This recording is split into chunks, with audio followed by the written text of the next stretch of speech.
अब हमने स्ट्रीट पर क्या माहौल था, क्या सिनेरियो था वो भी देख लिया, हमने मार्केट में जो सिनेरियो था वो भी देख लिया। अब हम देखेंगे फैक्ट्री वर्कशॉप एरिया के बारे में कि वहां पे किस तरह का सीन था, किस तरह का माहौल था, लोग किस तरह की एक्टिविटीज में इन्वॉल्व थे। जो हमारी नरेटर है उनको कुछ जारी वर्क करवाना था अपने ड्रेस पे, जो कि उन्हें स्पेशल ओकेजन के लिए चाहिए थी। तो उनके कजन ने बोला कि वो निर्मला को जानती हैं जो कि गारमेंट फैक्ट्री में काम करती हैं। ठीक है, अब निर्मला के नेबर्स जो है वो जारी वर्क एंड एम्ब्रॉयडरी करते हैं। तो उन्होंने क्या सोचा कि वो निर्मला को बोलेंगे कि हमारे कपड़ों पे अपने पड़ोसियों से जारी वर्क वगैरह करवा देना। ठीक है, तो निर्मला क्योंकि उनको जानती है तो उनकी हेल्प कर देगी। तो फिर उन लोगों ने एक बस ली जो कि फैक्ट्री एरिया की तरफ जा रही थी। अब बस जो है वो बुरे तरीके से भरी हुई थी, बस वाज रियली क्राउडेड और हर स्टॉप पे ज्यादा और ज्यादा लोग भरे ही जा रहे थे, उस पे चढ़े ही जा रहे थे और मतलब मुश्किल ही कोई उतर रहा था। और लोग जो है वो एक दूसरे को धक्का दे रहे थे ताकि वो अपने लिए ज्यादा स्पेस बना पाए। तो उसकी कजन ने उसको एक कॉर्नर में खड़े होने के लिए बोल दिया ताकि वो लोगों के धक्का मुक्के के बीच में ना आए। तो फिर नरेटर ये सोचने लगती है कि लोग इस तरह के माहौल में, इस तरह की कंडीशन में किस तरह ट्रैवल करते हैं, वो भी डेली। तो फिर जब बस फैक्ट्री एरिया के अंदर एंटर करती है तब लोग धीरे धीरे उतरना स्टार्ट होते हैं। और फिर ये दो कजन्स हैं, हमारे नरेटर एंड उनकी जो कजिन है वो भी उतर जाते हैं जल्दी एक क्रॉसिंग पे। और फिर वो कहते हैं कि what a relief that was, कि बड़ा शुक्र है उतर गए, नहीं तो जो भीड़ भाड़ थी उसमें तो बड़ा बुरा हाल हो रखा था इन लोगों का। वो लोग एक क्रॉसिंग पे उतर जाते हैं। तो जब वो क्रॉसिंग पे उतरते हैं तो वो लोग देखते हैं कि जो हमारी नरेटर की वहां पे बहुत सारे लोग जो है वो बैठे हुए हैं, रेलिंग्स पर बैठे हुए हैं, ग्रुप्स बनाकर बैठे हुए हैं और ऐसा लग रहा था वो किसी का वेट कर रहे हैं।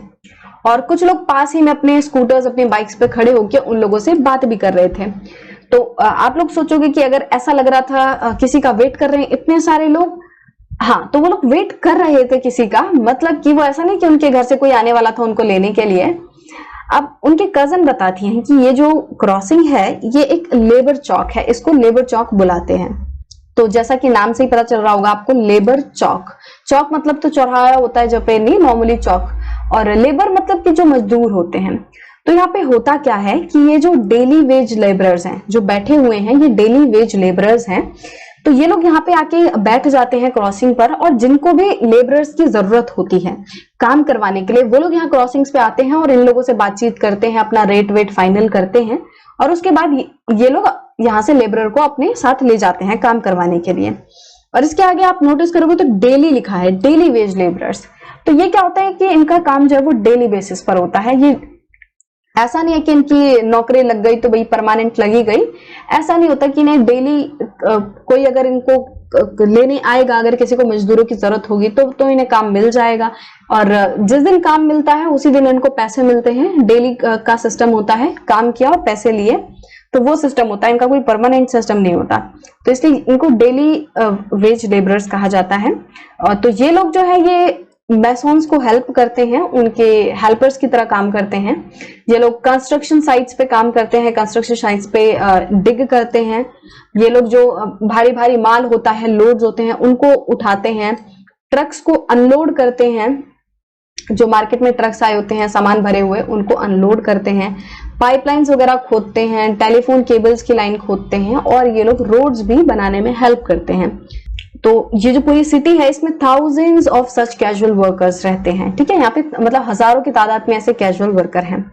तो फिर इन लोगों ने फैक्ट्री एरिया में एंटर किया और वहां पे छोटी छोटी स्मॉल वर्कशॉप्स थी और बहुत एकदम लाइन में लगी हुई थी और ऐसा लग ही नहीं रहा था कि कहीं जाके ये खत्म भी होते हैं। तो एक लाइन में बहुत सारी छोटी छोटी शॉप्स थी, वर्कशॉप्स थी।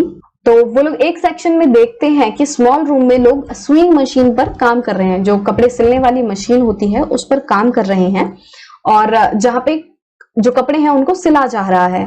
और एक जो स्विंग मशीन है उस पर एक ही इंसान ऑपरेट कर रहा है। जैसे you can see in the picture there only one person is working on each sewing machine. So वहां पे कपड़े सिले जा रहे थे और जब कपड़ों को सिल लिया जा रहा था, सिलने के बाद उनको एक जगह रूम के एक साइड में स्टैक कर दिया जा रहा था, उनके ढेर लगा दिए जा रहे थे। तो फिर उन लोगों ने निर्मला को देखा वहां पे स्टिचिंग यूनिट में, और जो निर्मला थी वो खुश हुई उसके कजन को देखकर, और निर्मला ने प्रॉमिस भी किया कि वो नरेटर की जो ड्रेस है उस पर जारी करवा देगी। ठीक है, तो निर्मला जो है वो एक टेलर की तरह काम करती है एक एक्सपोर्ट गारमेंट यूनिट पर। एक्सपोर्ट मतलब क्या होता है कि जब कोई सामान जो है एक कंट्री से दूसरे कंट्री में बेचा जाता है, ठीक है। मान लो हम जो है कुछ बना रहे हैं और उसको दूसरे कंट्री को बेच रहे हैं, तो उसको क्या कहेंगे, एक्सपोर्ट। तो ये जो गारमेंट यूनिट है ये कपड़ों को एक्सपोर्ट करती है। और जिस फैक्ट्री में निर्मला काम करती है उस फैक्ट्री में समर क्लोथ्स बनाए जाते हैं फॉरेन कंट्रीज के लिए, जैसे कि यूएस हो गया, यूके, जर्मनी एंड नीदरलैंड्स। तो कुछ इस तरह की कंट्रीज के लिए वहां पे कपड़े बनाए जाते हैं। सो निर्मला जो है उसको बहुत ही ज्यादा घंटों तक काम करना पड़ता है, एंड दिसंबर से लेके अप्रैल के महीने में तो वो और भी ज्यादा बिजी रहती है। एंड नॉर्मली जो उसका वर्किंग डे होता है, जो उसका काम करने का टाइम होता है, वो सुबह 9 बजे से स्टार्ट होता है एंड शाम के 10 बजे तक चलता है। और कभी कभी इसके बाद भी उसे काम करना पड़ता है। एंड निर्मला को हफ्ते में 6 दिन काम करना पड़ता है, और कभी कभी ज्यादा काम होता है, काम जल्दी करवाना होता है, तो उसको संडे को भी काम करना पड़ता है। अब निर्मला को पर डे के हिसाब से 280 रुपीज मिलते हैं, और वो भी 8 घंटे के लिए। मतलब निर्मला 8 घंटे के लिए काम करेगी तो उसको 280 रुपीज मिलेंगे।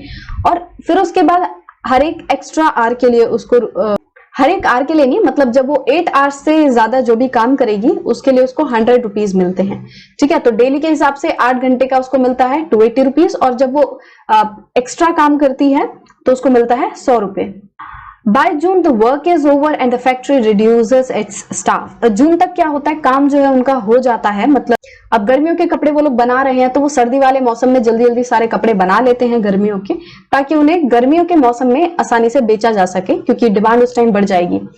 तो फिर क्या होता है कि जून वाले टाइम में क्योंकि इतना काम नहीं होता है, तो फिर जो फैक्ट्री के जो मालिक हैं फिर वो कम कर देते हैं स्टाफ्स को, और इसलिए निर्मला को भी उस टाइम पे फैक्ट्री छोड़ने के लिए कहा जाता है कि तुम अब काम पर मत आना, ऐसा उसको बोला जाता है। और पूरे साल में लगभग 3 से 4 महीने निर्मला के पास कोई काम नहीं होता।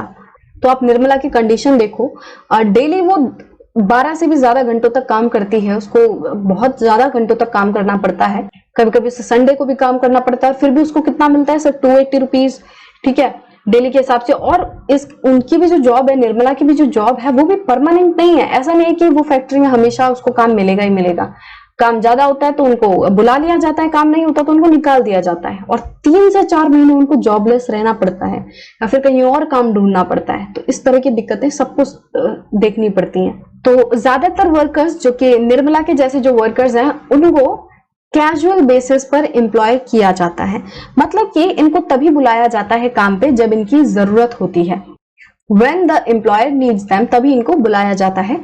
या फिर जब एम्प्लॉयर को कोई बहुत ही बड़ा ऑर्डर मिलता है, तो उस ऑर्डर को टाइम पे निपटाने के लिए, कंप्लीट करने के लिए भी ज्यादा स्टाफ की जरूरत होती है, तो फिर वो लोग इन लोगों को बुला लेते हैं। या फिर किसी सर्टेन सीजन में बहुत ज्यादा डिमांड आती है, तो ये और स्टाफ को बुला लेते हैं। तो मतलब कि इनका कोई, जैसे मैंने बोला, परमानेंट सिस्टम नहीं है। जैसे कि एम्प्लॉयर को काम ज्यादा मिला तो वो स्टाफ को और बुला लेता है, काम कम हुआ तो वो स्टाफ को निकाल देता है। तो निर्मला जैसे लोगों को कैजुअल बेसिस पर एम्प्लॉयमेंट पे रखा जाता है, और जब इन लोगों के पास काम नहीं होता, जब इन्हें जॉब से निकाल दिया जाता है, तो फिर इनको कहीं और काम ढूंढना पड़ता है, क्योंकि पेट तो भरना है ना। तो जैसा कि मैं बता ही रही हूँ आपको कि निर्मला की जो जॉब है, उस तरह की जॉब परमानेंट नहीं होती है, ठीक है। तो अगर ये लोग अपने वर्किंग कंडीशंस के बारे में कुछ कंप्लेन करेंगे, अपने पेमेंट के बारे में कंप्लेन करेंगे कि आप हमें बहुत कम पे दे रहे हो, यहाँ पे कंडीशन अच्छी नहीं है, आप पंखा नहीं है, हमें गर्मी में मेहनत करनी पड़ती है, तो कुछ इस तरीके की अगर ये लोग कंप्लेन भी करते हैं तो इनको बोल दिया जाता है कि, मतलब सीधा बाहर का रास्ता दिखा दिया जाता है। तो मतलब ये है कि जो फैक्ट्री के जो मालिक है, जो एम्प्लॉयर है, वो क्या करता है, वो सिंपल सा है कि जैसी कंडीशन प्रोवाइड कर रहे हैं, काम करना है करो, नहीं तो जाओ। तो इस तरह की सिचुएशन इन लोगों की होती है। इन लोगों की कोई जॉब सिक्योरिटी नहीं है, इन लोगों को कोई अश्योरिटी नहीं है कि आज जॉब है तो कल भी मिलेगी, ऐसा कुछ नहीं होता। और ना ही कोई प्रोटेक्शन होती है if there is ill treatment, ठीक है, कि मतलब अगर इनके साथ कोई गंदे तरीके से व्यवहार करेगा तो भी उसके लिए कोई प्रोटेक्शन नहीं है। और इन लोगों से क्या एक्सपेक्ट किया जाता है कि ये लंबे लंबे घंटों तक, मतलब बहुत ज्यादा घंटों तक काम करें। जैसे कि हमने निर्मला के केस में देखा, सुबह 9 बजे से शाम के 10 बजे तक उसको काम करना पड़ता है। मतलब कि ये लोग ना कोई कंप्लेन सुनते, ना कोई वर्किंग कंडीशंस पे ध्यान देते, मतलब सिर्फ और सिर्फ ज्यादा घंटों तक काम करवाते हैं, और पेमेंट भी इतना नहीं देते, और इनकी जो जॉब है वो भी परमानेंट नहीं है। सो जैसे कि हम ये क्लॉथ मिल यूनिट्स के बारे में बात करेंगे, तो जो वर्कर्स हैं वो डे एंड नाइट के शिफ्ट में काम करते हैं। मतलब कि फैक्ट्री में पूरे दिन भी काम चलता है और रात भर भी काम चलता है। पर ऐसा नहीं होता कि सेम लोग पूरे दिन और रात लगातार लगे रहते हैं, वो तो पॉसिबल ही नहीं है, हम लोग 24 घंटे काम नहीं कर सकते। तो क्या होता है कि कुछ लोग जो है वो दिन में काम करते हैं और कुछ लोग जो है वो रात में काम करते हैं, और हर एक शिफ्ट जो होती है वो होती है 12 घंटे की, और हर एक जो वर्कर है वो एक मशीन पे 12 घंटे काम करेगा, और उसके बाद जब उसकी शिफ्ट चेंज हो जाएगी तो नया इंसान आएगा, नया वर्कर आएगा, और वो सेम मशीन पे अगले 12 घंटे काम करेगा। मतलब जो मशीनें हैं वो 24/7 मतलब वो चलती ही रहती हैं, हम कहें तो इस तरीके से, राइट। सो इस सेक्शन में हमने फैक्ट्री वर्कर्स के बारे में भी देख लिया कि किस तरह उनकी हालत होती है। They do not have a permanent job, they do not have any job security, इन्हें बहुत ही ज्यादा घंटों तक काम करना पड़ता है, और अगर ये लोग किसी चीज के बारे में कंप्लेन करते हैं तो इन लोगों को सीधा बोल दिया जाता है कि जाओ, कोई जरूरत नहीं आपकी। तो इस तरीके का बिहेवियर इनके साथ किया जाता है। हमने फिर डेली वेज लेबरर्स के बारे में जाना कि किस तरह वो जो है डेली एक प्लेस पर आके बैठ जाते हैं इस उम्मीद में कि कोई आएगा और उनको लेकर जाएगा काम करवाने के लिए, और फिर उस दिन का पैसा उनको मिल पाएगा। तो इस तरह की जो कंडीशंस हैं वो देखने मिली हमें। अब ये चीजें जो है आप अपने आसपास जो भी हो रहा है उनमें भी नोटिस करने लगो। अगर आप किसी इवन गांव वाले इलाके में भी आप देखोगे तो लोग किस तरह की कंडीशंस में काम करते हैं। अगर शहर वाले इलाकों में तो आपको भी इस तरह के वेज लेबरर्स के कोई पॉइंट देखने मिलेगा जहां पे सभी लोग आते हैं, बैठते हैं, और उनको वहां से लोग ले जाते हैं काम करवाने के लिए। आपके यहाँ पे भी अगर कोई फैक्ट्री वर्क एरिया टाइप है तो आप भी वहां पे नोटिस करना कि किस तरह लोगों की सिचुएशन होती है। आपके यहाँ पे भी स्ट्रीट वेंडर्स होंगे, देखना कि उनकी क्या सिचुएशन है, वो किस तरह काम करते हैं, किस तरह वो अपना जीवन चलाते हैं। तो सभी लोगों को आपको अपना आसपास की जो चीजें हैं वो नोटिस करनी स्टार्ट करनी है कि लोग किस तरह काम कर रहे हैं। सिर्फ अपने बारे में नहीं रहना कि मैं ऐसे खाता हूं, मैं ऐसे पीता हूं, मेरे यहाँ ऐसे काम होता है, मेरे पापा ये जॉब करते हैं, नहीं, बाकी लोगों के बारे में भी आप जानना स्टार्ट करो, ठीक है, कि उन लोगों की लाइफ किस तरह चल रही है। सो इससे क्या होगा, आपको ब्रॉडर एक पर्सपेक्टिव मिलेगा कि किस तरह हमारी जो सोसाइटी है वो चलती है।